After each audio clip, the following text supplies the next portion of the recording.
Protagonis dari cerita ini, Aragi Kai, bagi orang di sekitarnya hanyalah siswa SMA yang murung dan biasa saja. Namun kenyataannya, dia tidak sesederhana itu. Dia adalah pembunuh bayaran profesional yang membuat korbannya ketakutan, dan tidak satupun dari mereka yang pernah lolos dari Aragi Kai. Teman-teman sekelasnya membencinya dan merundungnya karena sifatnya yang antisosial serta auranya yang aneh, tetapi segalanya berubah pada suatu hari ketika Aragi dan teman sekelasnya tiba-tiba dipindahkan ke dunia lain, dunia pedang dan sihir. Seorang utusan misterius mengumumkan kepada mereka semua bahwa mereka adalah pahlawan yang dipanggil ke dunia ini untuk mengalahkan Raja Iblis. Untuk tugas berat tersebut, dia memberi mereka kekuatan super, dan tentu saja, Aragi Kai mendapatkan kekuatan yang paling dahsyat dari semuanya. Nah, jika kalian ingin tahu yang mana, mari kita mulai. Cerita ini dari awal dan mengupas tuntas semuanya. Adegan dimulai dengan seorang pria berlari melalui gang gelap. Dia tampak cemas dan ketakutan. Saat dia berhenti, dia menoleh ke belakang dan berpikir mungkin dia sudah lolos, tetapi tiba-tiba seseorang menempelkan pisau ke lehernya. Dia memohon kepada si pembunuh, menawarkan uang jika dilepaskan, namun sedetik kemudian, pembunuh itu menggorok lehernya. Keesokan paginya, seorang siswa sekolah dalam perjalanan ke kelas dengan wajah lelah. Namanya Aragi Kai. Dia menguap dan berpikir bahwa setelah bekerja sepanjang malam, pergi ke sekolah benar-benar menyebalkan. Dia bekerja sebagai pembunuh. Saat memasuki kelas, siswa lain mulai berbisik. Seorang anak laki-laki bernama Midu Shuji menyapanya dengan senyum lebar. Dia adalah AC klub sepak bola dan ketua kelas. Kai membalas sapaannya dengan dingin lalu duduk di bangkunya. Sementara itu, seorang gadis bernama Nagasirea memperhatikan semuanya dan berkomentar bahwa Kai selalu tidak sopan. Dia adalah gadis modis yang menonjol di kelas. Dia menghampiri Shuji dan menegurnya dengan keras bahwa dia tidak perlu menyapa orang seperti Kai. Shuji membela Kai dengan berkata, mungkin dia sedang lelah, itulah sebabnya sikapnya dingin. Tiba-tiba seorang siswa lain masuk dan saat melihatnya, Rea berkomentar betapa seseorang yang jauh lebih tidak sopan baru saja masuk. Siswa kasar itu bernama Arashi Shunsuke, pemimpin geng lokal yang terkenal. Beberapa siswa menyapa Arashi, namun saat dia melihat Kai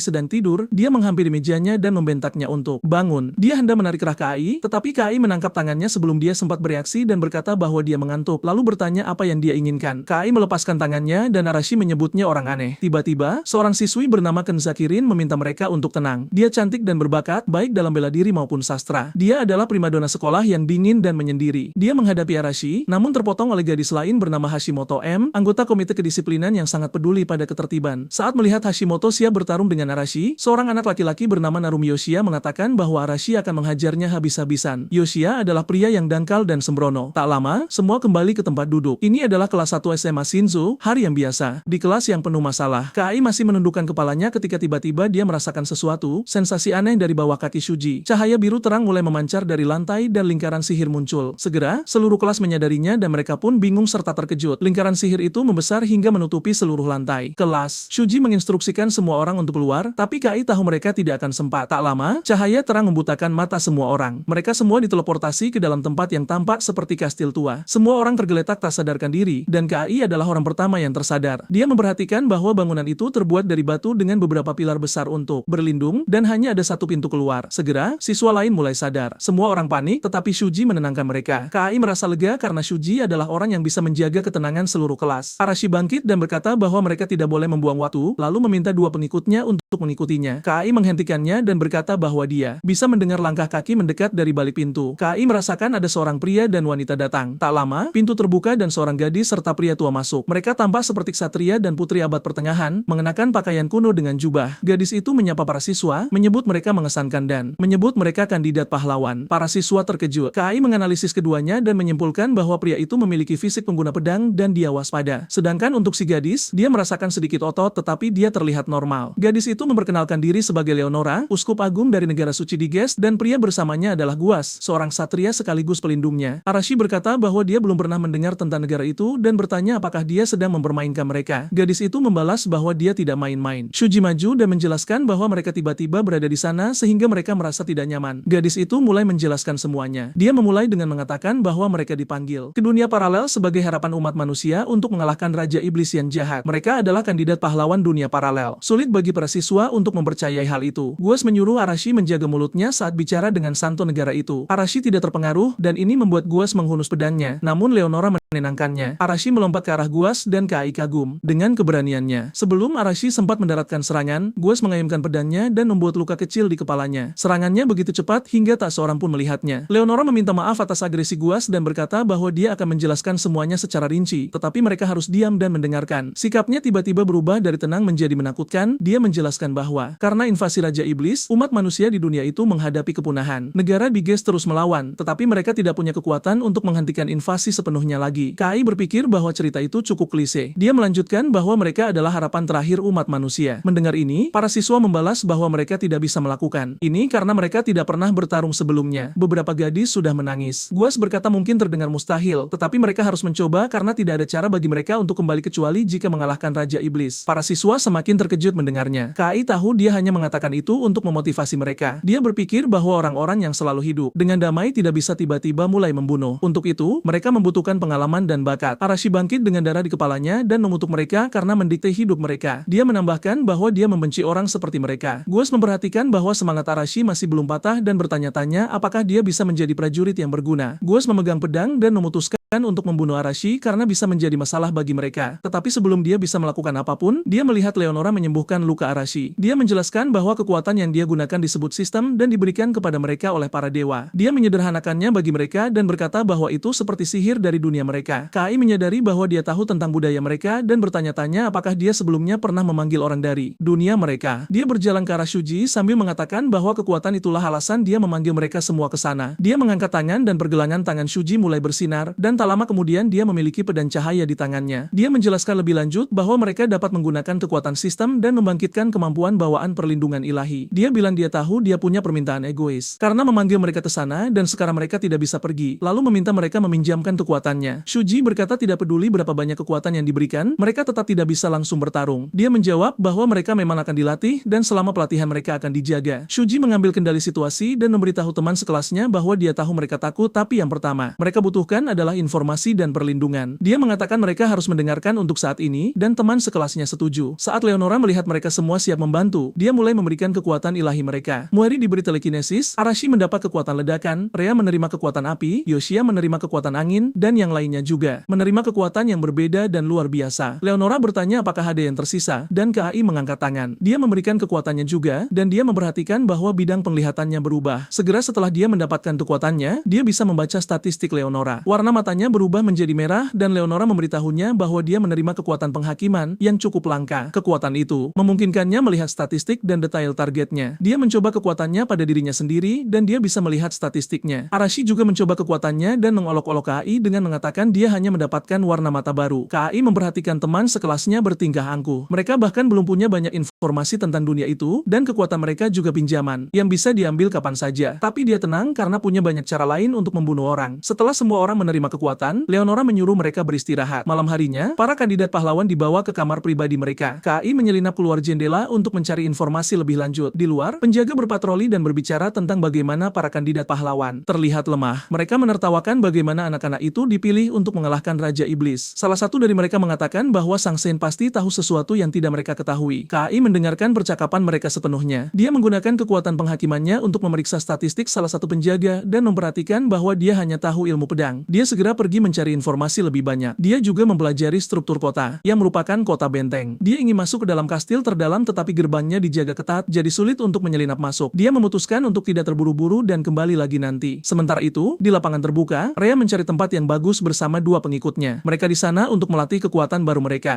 Mereka mulai merapalkan elemen masing-masing dan mengamatinya. Karena Rhea penasaran ingin tahu lebih banyak tentang perlindungan ilahi. KAI bersembunyi di semak-semak dan memata-matai mereka ketika tiba-tiba dia merasakan sensasi aneh. Gadis-gadis itu juga mendengar suara aneh dari semak-semak. Itu adalah makhluk mirip kadal raksasa yang tertarik oleh sihir para gadis. KAI dengan cepat menggunakan sihirnya untuk melihat statistik monster itu, dan dia terkejut dengan statistiknya yang luar biasa. Tak lama, monster itu meraung dan mulai mengejar gadis-gadis itu. KAI menyimpulkan kadal itu kuat dan agresif, tetapi hanya berlari lurus dan kurang cerdas. Dia melempar pisau ke arahnya dan pisau itu berhasil menembus kulitnya yang tebal. Sementara itu, Rhea tersandung dan jatuh ke tanah. Monster itu telah mengejarnya dan hendak menginjaknya ketika tiba-tiba berhenti bergerak. Saat gadis-gadis itu melihat ke sekitar, mereka melihat pisau menembus kepalanya dan berdarah. Mereka bertanya-tanya apakah seseorang telah menyelamatkannya, tetapi mereka memutuskan untuk tidak tinggal di sana lagi dan mereka pergi. KAI tidak punya alasan untuk menyelamatkan mereka, tetapi nuraninya tidak membiarkannya mengabaikan situasi itu. Dia berpikir bahwa segalanya tidak akan mudah jika monster seperti itu berkeliaran bebas. bebas. Dia mendekati tubuh monster itu untuk mengambil pisaunya ketika tiba-tiba dia merasakan seseorang di dekatnya. Dia bersembunyi di balik tubuh monster itu dan melihat sekeliling, tetapi tidak melihat siapapun. Dia kembali ke kamarnya untuk menghindari masalah. Setelah dia pergi, seseorang keluar dari balik tembok. Orang itu tertutup jubah sehingga mustahil bagi siapapun untuk melihat wajahnya. Orang itu menghancurkan kepala monster itu, mencongkel matanya. Dia berkata pada diri sendiri bahwa dia kecewa melihat betapa tidak gunanya dan lemahnya para kandidat pahlawan. Tapi KAI baunya sama seperti dia. Keesokan paginya, Guas membawa tubuh monster mati itu ke para kandidat yang terkejut melihat hal seperti itu. Guas menjelaskan bahwa monster itu ditemukan mati tadi malam di dekat ibu kota kerajaan. Dia melanjutkan bahwa Raja Iblis membuat monster-monster itu menggila, dan akibatnya mereka mendambakan daging manusia. Dia memberitahu para kandidat pahlawan bahwa mereka akan melawan hal-hal seperti monster itu. Guas bertanya kepada Steady, yang merupakan seorang peneliti, apakah dia menemukan sesuatu yang aneh tentang monster itu, dan dia menjawab bahwa ada jejak sihir yang digunakan, mungkin oleh iblis, di atas kelas menengah. Dia bilang mungkin mereka sedang mengintai untuk melihat kekuatan para kandidat pahlawan baru. KAI bertanya-tanya apakah sihir berbeda dari sihir biasa karena itu istilah baru yang digunakan peneliti. Shuji bertanya apakah itu berarti monster itu dikendalikan oleh iblis. Steady menjelaskan bahwa iblis kuat bisa menggunakan mantra perbudakan dan karenanya bisa mengendalikan monster yang lebih lemah. Guas menyeret Steady pergi, tapi dia ingin menjelaskan lebih banyak. KAI menganggap Steady sangat membantu dalam mengumpulkan informasi. Dia bisa memanfaatkan bantuannya. Dia tiba-tiba menyadari bahwa identitas asli dari mata yang dia rasakan tadi malam adalah iblis. Iblis itu terampil karena KAI hampir tidak menyadarinya. Dia berpikir iblis itu mungkin berada di sekitar mereka saat itu juga. Dia tiba-tiba merasa seseorang sedang menatapnya. Arashi memberitahu Guas bahwa mereka tidak bisa kembali ke dunia mereka tanpa membunuh iblis, dan dia tidak berencana tinggal di dunia itu lama-lama. Siswa lain juga setuju dengannya. KAI berpikir yang terbaik adalah mereka segera mempelajari beratnya kenyataan. Tiba-tiba Leonora masuk dan memberitahu mereka untuk tidak takut karena mereka hanya belum tahu cara menggunakan kekuatan mereka. Semua yang mereka butuhkan adalah beberapa pelatihan. Karena mereka dari dunia yang berbeda, tingkat pertumbuhan mereka akan berbeda dari orang-orang dunia itu. Jadi seminggu telah berlalu sejak para siswa mulai berlatih. KAI membaca buku di perpustakaan dan dia sudah bisa memahami setiap huruf dari bahasa baru itu. Dia berpikir cukup aneh bahwa mereka bisa berbicara satu sama lain sejak awal. Kekuatannya, penghakiman tidak cocok untuk pertempuran, jadi dia ditinggalkan dari pelatihan tetapi diizinkan memasuki perpustakaan. Dia tidak bisa menemukan banyak buku tentang sejarah dan budaya mereka, bahkan tidak tentang iblis. 5 orang terkuat di antara mereka adalah Narumi yang pengendali angin, Arashi dengan kekuatan ledakan, Kenzaki dengan telekinesisnya, Hashimoto dengan kekuatan tanah, dan Rhea dengan kekuatan api. Namun, ada orang lain dengan tingkat pertumbuhan yang luar biasa, yaitu Shuji. Dia tumbuh lebih kuat dari orang-orang yang mengajarinya ilmu pedang. KAI menggunakan kekuatan penghakimannya dan memperhatikan bahwa semua statistiknya di atas grade B,